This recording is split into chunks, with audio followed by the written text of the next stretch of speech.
Tarzan of the Apes by Edgar Rice Burroughs. Chapter 22. The Search Party.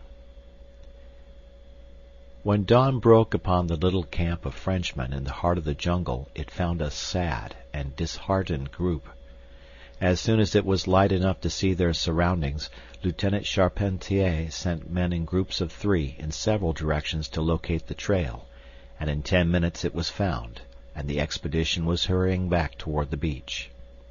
It was slow work, for they bore the bodies of 6 dead men, 2 more having succumbed during the night, and several of those who were wounded required support to move even very slowly. Charpentier had decided to return to camp for reinforcements, and then make an attempt to track down the natives and rescue D'Arnot. It was late in the afternoon when the exhausted men reached the clearing by the beach, but for 2 of them the return brought so great a happiness that all their suffering and heartbreaking grief was forgotten on the instant. As the little party emerged from the jungle, the first person that Professor Porter and Cecil Clayton saw was Jane, standing by the cabin door. With a little cry of joy and relief she ran forward to greet them, throwing her arms about her father's neck and bursting into tears for the first time since they had been cast upon this hideous and adventurous shore. Professor Porter strove manfully to suppress his own emotions, but the strain upon his nerves and weakened vitality were too much for him, and at length, burying his old face in the girl's shoulder, he sobbed quietly like a tired child. Jane led him toward the cabin, and the Frenchmen turned toward the beach from which several of their fellows were advancing to meet them. Clayton, wishing to leave father and daughter alone, joined the sailors and remained talking with the officers until their boat pulled away toward the cruiser, whither Lieutenant Charpentier was bound to report the unhappy outcome of his adventure. Then Clayton turned back slowly toward the cabin. His heart was filled with happiness. The woman he loved was safe. He wondered by what manner of miracle she had been spared. To see her alive seemed almost unbelievable. As he approached the cabin he saw Jane coming out. When she saw him she hurried forward to meet him. "Jane," he cried, "God has been good to us indeed. Tell me how you escaped, what form Providence took to save you for us." He had never before called her by her given name. 48 hours before it would have suffused Jane with a soft glow of pleasure to have heard that name from Clayton's lips. Now it frightened her. "Mr. Clayton," she said quietly, extending her hand, "first let me thank you for your chivalrous loyalty to my dear father. He has told me how noble and self-sacrificing you have been. How can we repay you?" Clayton noticed that she did not return his familiar salutation, but he felt no misgivings on that score. She had been through so much. This was no time to force his love upon her, he quickly realized. "I am already repaid," he said. "Just to see you and Professor Porter both safe, well, and together again, I do not think that I could much longer have endured the pathos of his quiet and uncomplaining grief. It was the saddest experience of my life, Miss Porter, and then, added to it, there was my own grief, the greatest I have ever known. But his was so hopeless, his was pitiful. It taught me that no love, not even that of a man for his wife, may be so deep and terrible and self-sacrificing as the love of a father for his daughter." The girl bowed her head. There was a question she wanted to ask, but it seemed almost sacrilegious in the face of the love of these 2 men and the terrible suffering they had endured while she sat laughing and happy beside a godlike creature of the forest, eating delicious fruits and looking with eyes of love into answering eyes. But love is a strange master, and human nature is still stranger, so she asked her question. "Where is the forest man who went to rescue you? Why did he not return?" "I do not understand," said Clayton. "Whom do you mean?" "He who has saved each of us, who saved me from the gorilla." "Oh!" cried Clayton in surprise. "It was he who rescued you." You have not told me anything of your adventure, you know." "But the woodman," she urged. "Have you not seen him? When we heard the shots in the jungle, very faint and far away, he left me.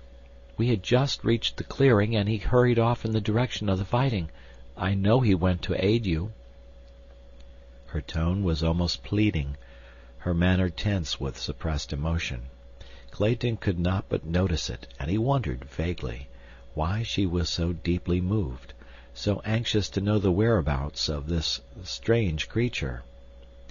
Yet a feeling of apprehension of some impending sorrow haunted him, and in his breast, unknown to himself, was implanted the first germ of jealousy and suspicion of the ape-man, to whom he owed his life. "We did not see him," he replied quietly. "He did not join us." And then, after a moment of thoughtful pause, "Possibly he joined his own tribe, the men who attacked us." He did not know why he had said it, for he did not believe it. The girl looked at him wide-eyed for a moment. "No!" she exclaimed vehemently, much too vehemently, he thought.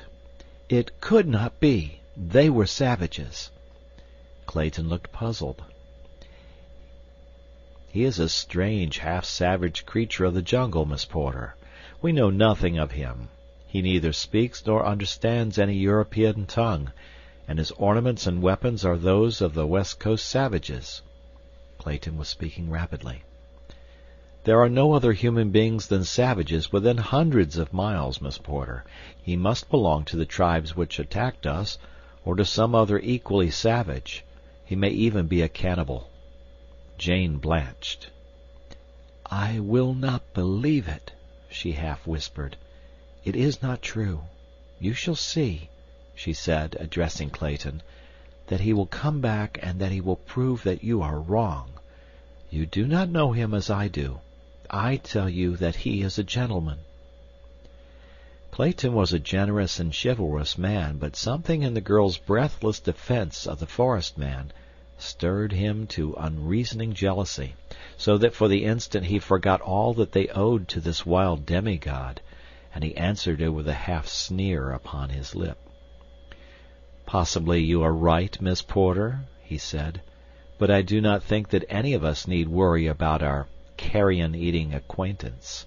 The chances are that he is some half-demented castaway who will forget us more quickly, but no more surely, than we shall forget him. He is only a beast of the jungle, Miss Porter."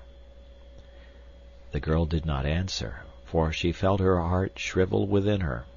She knew that Clayton spoke merely what he thought, and for the first time she began to analyze the structure which supported her new-found love, and to subject its object to a critical examination.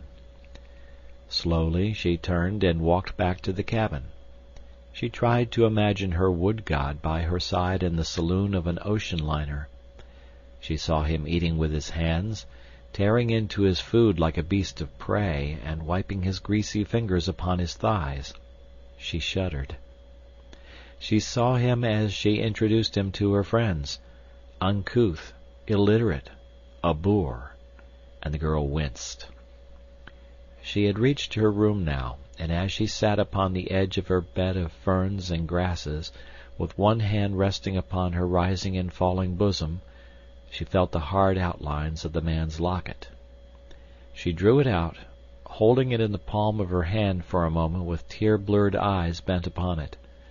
Then she raised it to her lips, and crushing it there buried her face in the soft ferns, sobbing.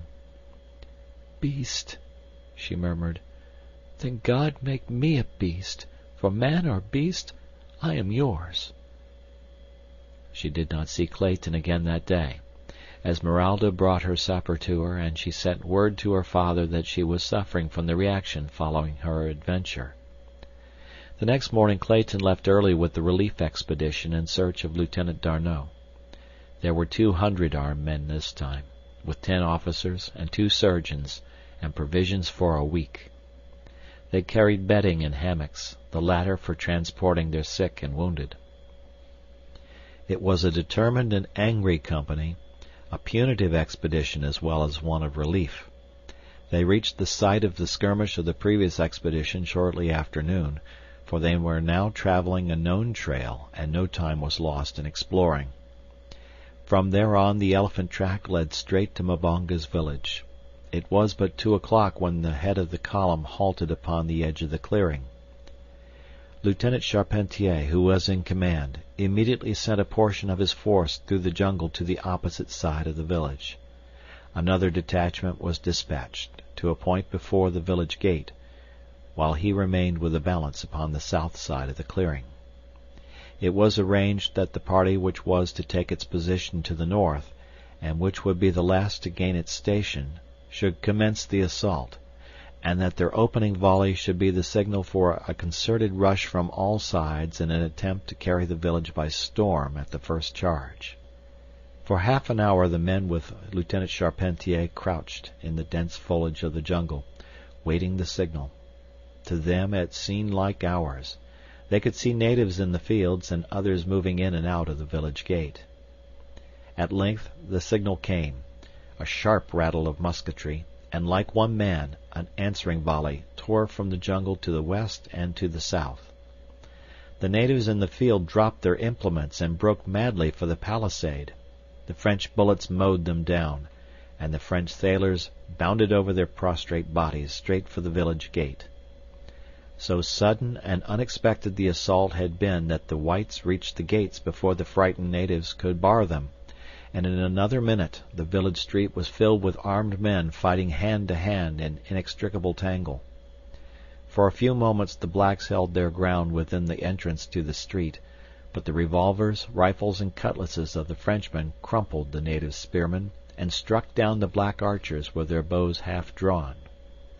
Soon the battle turned to a wild rout and then to a grim massacre, for the French sailors had seen bits of D'Arnot's uniform upon several of the black warriors who opposed them. They spared the children and those of the women whom they were not forced to kill in self-defense, but when at length they stopped, panting, blood-covered and sweating, it was because there lived to oppose them no single warrior of all the savage village of Mbonga. Carefully they ransacked every hut and corner of the village, but no sign of D'Arnot could they find. They questioned the prisoners by signs, and finally one of the sailors who had served in the French Congo found that he could make them understand the bastard tongue that passes for language between the whites and the more degraded tribes of the coast. But even then they could learn nothing definite regarding the fate of D'Arnot. Only excited gestures and expressions of fear could they obtain in response to their inquiries concerning their fellow, and at last they became convinced that these were but evidences of the guilt of these demons who had slaughtered and eaten their comrade 2 nights before. At length all hope left them, and they prepared to camp for the night within the village. The prisoners were herded into 3 huts where they were heavily guarded. Sentries were posted at the barred gates, and finally the village was wrapped in the silence of slumber, except for the wailing of the native women for their dead. The next morning they set out upon the return march. Their original intention had been to burn the village, but this idea was abandoned and the prisoners were left behind, weeping and moaning, but with roofs to cover them and a palisade for refuge from the beasts of the jungle. Slowly the expedition retraced its steps of the preceding day. 10 loaded hammocks retarded its pace. In 8 of them lay the more seriously wounded, while 2 swung beneath the weight of the dead. Clayton and Lieutenant Charpentier brought up the rear of the column, the Englishman silent in respect for the other's grief, for D'Arnot and Charpentier had been inseparable friends since boyhood. Clayton could not but realize that the Frenchman felt his grief the more keenly because D'Arnot's sacrifice had been so futile, since Jane had been rescued before D'Arnot had fallen into the hands of the savages, and again because the service in which he had lost his life had been outside his duty and for strangers and aliens. But when he spoke of it to Lieutenant Charpentier, the latter shook his head. "No, monsieur," he said. "D'Arnot would have chosen to die thus. I only grieve that I could not have died for him, or at least with him. I wish that you could have known him better, monsieur. He was indeed an officer and a gentleman, a title conferred on many, but deserved by so few. He did not die futilely, for his death in the cause of a strange American girl will make us, his comrades, face our ends the more bravely, however they may come to us." Clayton did not reply, but within him rose a new respect for Frenchmen which remained undimmed ever after. It was quite late when they reached the cabin by the beach. A single shot before they emerged from the jungle had announced to those in camp as well as on the ship that the expedition had been too late, for it had been prearranged that when they came within a mile or two of camp one shot was to be fired to denote failure, or 3 for success, while 2 would have indicated that they found no sign of either D'Arnot or his black captors. So it was a solemn party that awaited their coming, and few words were spoken as the dead and wounded men were tenderly placed in boats and rowed silently toward the cruiser. Clayton, exhausted from his 5 days of laborious marching through the jungle and from the effects of his 2 battles with the blacks, turned toward the cabin to seek a mouthful of food and then the comparative ease of his bed of grasses after 2 nights in the jungle. By the cabin door stood Jane. "The poor lieutenant?" she asked. "Did you find no trace of him?" "We were too late, Miss Porter," he replied sadly. "Tell me what had happened," she asked. "I cannot, Miss Porter. It is too horrible." "You do not mean that they had tortured him?" she whispered. "We do not know what they did to him before they killed him," he answered, his face drawn with fatigue and the sorrow he felt for poor D'Arnot, and he emphasized the word before. "Before they killed him? What do you mean? They are not... She was thinking of what Clayton had said of the forest man's probable relationship to this tribe, and she could not frame the awful word. "Yes, Miss Porter, they were cannibals," he said almost bitterly, for to him, too, had suddenly come the thought of the forest man, and the strange, unaccountable jealousy he had felt 2 days before swept over him once more.